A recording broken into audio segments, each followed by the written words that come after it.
Hello everyone and welcome to another tutorial from the Broadcaster series at rfpradio.com. In this tutorial I will show you how to prepare your channel for broadcasting both live and pre-programmed content. This tutorial is designed to give you a visual presentation of where the key components that you will be working with in the rfpradio.com iPanel are located. You are encouraged to review your manual for advanced features and detailed instructions. Alright, let's walk through the process of setting up your channel for broadcast, tuning into your stream, and reviewing your stats. You should have received a welcome email containing your Studio One access credentials when you signed up.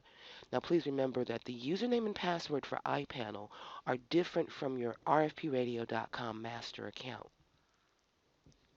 Once you've entered your login credentials, if you want to skip this step the next time you access your account from the same computer, just tick the Remember Me box. Now let's log in. The first thing you will want to do is program your channel. If you're going to be broadcasting 100% live 24/7, then you will need the information required to connect your source. Examples of supported stream sources are Winamp, Sam Broadcaster, Virtual DJ, and Serato. They're not the only ones, but those are the most popular. Please review your manual for those software components for detailed instructions on how to set them up. Stream connection information is located under the Quick Links section. Each DJ will have his or her own unique credentials, so the only thing that you'll ever have to give a DJ is the login URL, their username and password, and you'll create those for them. We'll cover that in another tutorial, specifically dealing with creating DJ accounts. If you're planning on combining both live and pre-recorded content in your broadcast, then you will most likely want to upload some media to your account. You can upload media files in two ways. For small files and singles, you can use the File Manager and Uploader. If you have never used an FTP client before, you should visit our knowledge base for recommendations and tutorials on how to use some of the more popular FTP clients for PC and Mac. One very important thing to keep in mind when managing your media is that everything that you upload to the server must match your stream bitrate. In other words, if your stream is 128 kbps, then your media must also be 128 kbps. If you're broadcasting in AAC, then your media must also be AAC. And the same is true for MP3. Otherwise, your stream will have that Mickey Mouse or chopped and screwed audio effect. And additionally, if you upload media that's higher than the bit rate that your channel is configured for, your channel will shut down and you will not be able to process any media.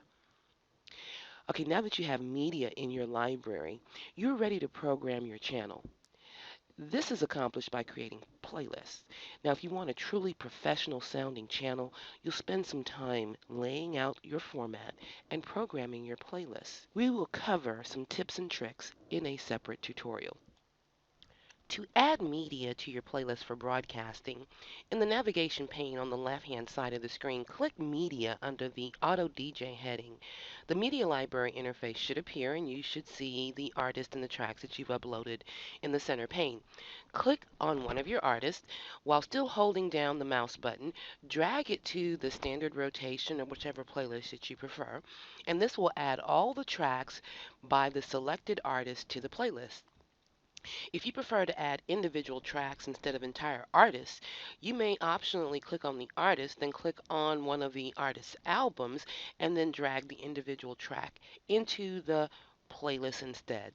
Repeat this process until you've added all the music from the library that you're interested in adding.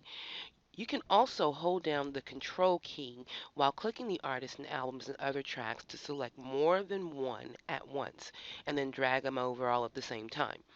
When you're finished adding the media to the playlist, click the Return button at the bottom of the page.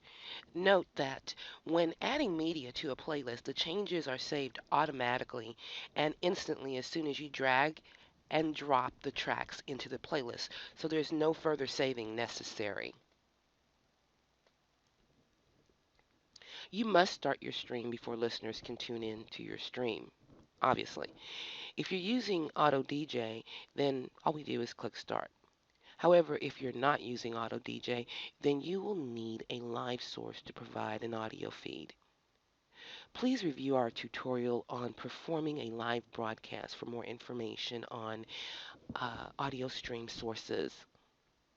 Now that you're broadcasting, you can review your stream using this internal player. Your listeners can tune in via links and widgets that you provide for them on your webpage or in your mobile apps or other sources where you've published your channel.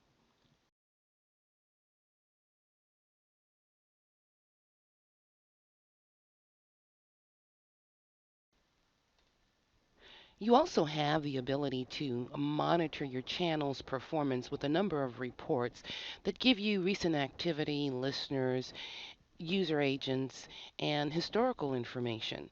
You'll also be able to view listeners in real time. Thank you for watching. I hope you've enjoyed this tutorial. We'll see you on the next one.